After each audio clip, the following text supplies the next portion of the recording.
Hey everyone, we've got another IKEA hack today and we are making some more doors for the IKEA Kallax. So let's get started.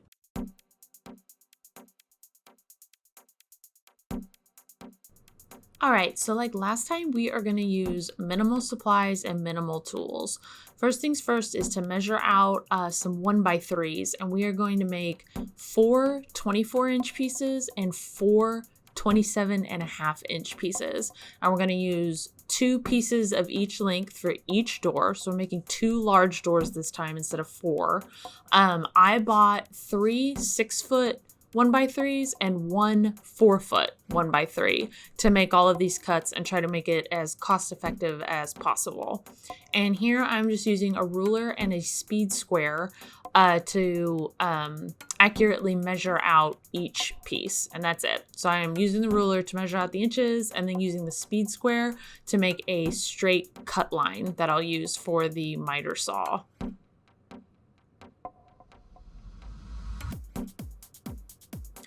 And then once you have all your cuts done, all your marks done, it's time to cut. And this is obviously a really straightforward process. I just cut all of my 24-inch pieces at once and put them in a little stack behind me there. And then I cut all of the 27.5-inch pieces. And when I got done with all 4 of one length, you can see here, I'm lining them up at the base and making sure they're all flush against each other on that left side, and then just trimming off the littlest bit of unevenness on the other end there. So stacking all 4 pieces together and then making sure one side's flush, and then just making a really tiny cut through like the millimeter or so of unevenness on the other end, right? So we can make sure all of our pieces are the same length and that these doors will go together nicely. It's really important, and it's just like a quick little thing you can do to make sure they're even. See, zoop, little cut. There you go, that's it.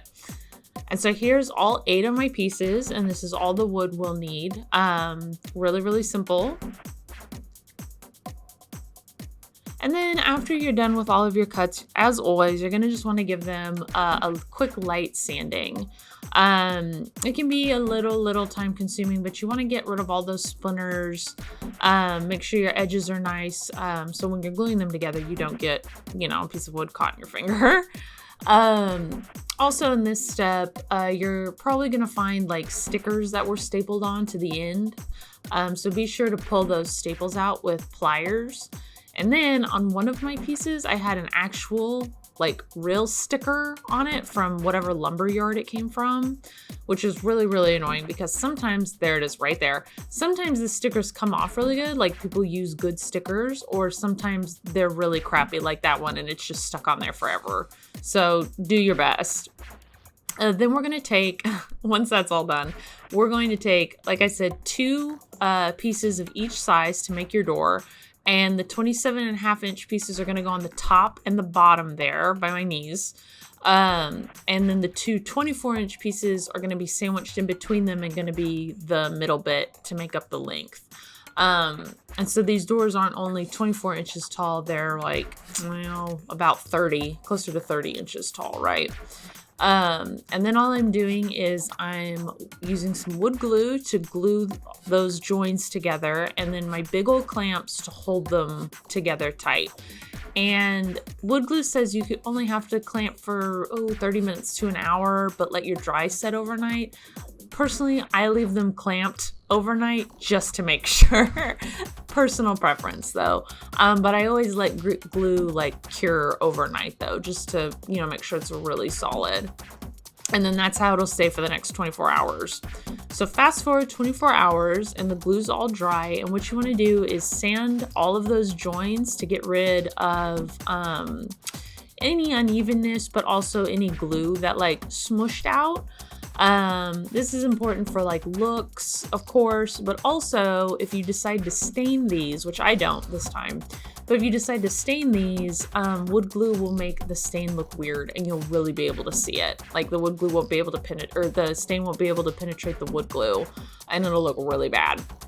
And so once you're done sanding, we're gonna add these flat L brackets on this is the back of the door. on the back of the door, just to like make those joins a little even more secure than just the glue. I put all of mine kind of in this relative position, so like in the middle of each join there, not in the corner. I did this for later because when we go to staple on the burlap, we're gonna want room for those staples to sit.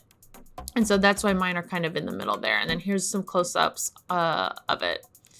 You can see where it is there. So that's how I did my last doors, and this works for me. And that's where they're all at. It'll also help you line up your hinges later too, because you can use these L brackets as a little guide, and you don't need to measure or anything because they're all in about the same spot all over the door, right? So 4 of those per door. Now, depending what kind of cabinet handle or knob you pick, I pick these cabinet handles, and I'm just, I put it where I want it on the door, mark around the square, and then inside each square I draw this X, and so where the X meets in the middle there, that's where the hole is for the cabinet handle. So whatever kind of cabinet handles you decide to use, you could probably about do this technique, and then you drill through, make sure your bolts fit that are gonna hold them, boom, all good. We are not gonna attach our our cabinet handles until the very end though. But now that those holes are drilled, it's time to add the burlap. So I've got the back of the door facing up here, and all I'm doing is I laid a piece of burlap across, and then I'm trimming it off right there after stapling one side to make sure I have enough slack for that other side. And then I'm just flattening and tightening as I go with the stapler. So pretty slow, it's really sped up here. So pretty slow, and just make sure everything is even and tight. Like it needs to be tight. Otherwise it's gonna look weird. And these bigger doors, it's a little harder to do that than the smaller ones I made, just because there's more surface area of burlap, but just do your best and it'll look nice. So yeah, just pulling the fabric down as I go, stapling, pulling, stapling, pulling all the way around, right? It doesn't take too long, just a few minutes, but it's repetitive. And I trimmed off the excess there so I could see the holes where my cabinet pulls are gonna go. And you can see like some of the metal showing through. There's the staples along. I put them each like a couple inches apart from each other. And then here's how the front of the door looks, like when it's all flipped over. Oh, nice. And sometimes you might end up with folds like that. If you want to iron your fabric beforehand, go for it.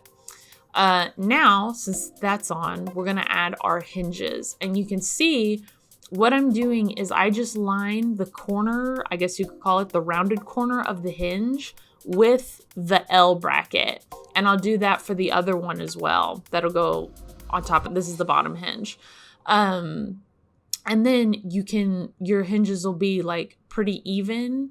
And I wanted to put them both on, they're on the 24-inch side piece right here. So I didn't want them going across the joins or to be any weirdness like that. But see, they both line up with the L brackets there. And it's just a quick way to get them even, and that way they're even with your other door as well.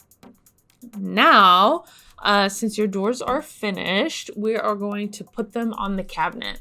And I am starting with the second door here because we messed up the first one. And so what I'm doing is I put the door up, and then I'm drilling pilot holes for the hinge screws. You'll want to do that to make sure that the screws actually go in, because the veneer on these Kallaxes is pretty thick and it's tough for the screw to make it in on its own. And so all I'm doing is we're holding the door up, making sure it's level and in the spot we want. I'm marking those hinge holes with a Sharpie, take the door off, and then pre-drill your pilot holes. And then you just pop the door back on like this. And then all you have to do is drill in a screw for the top hinge and the screw for the bottom hinge, and then you can let go of it. And then put in your second screws, because each hinge has 2 screws.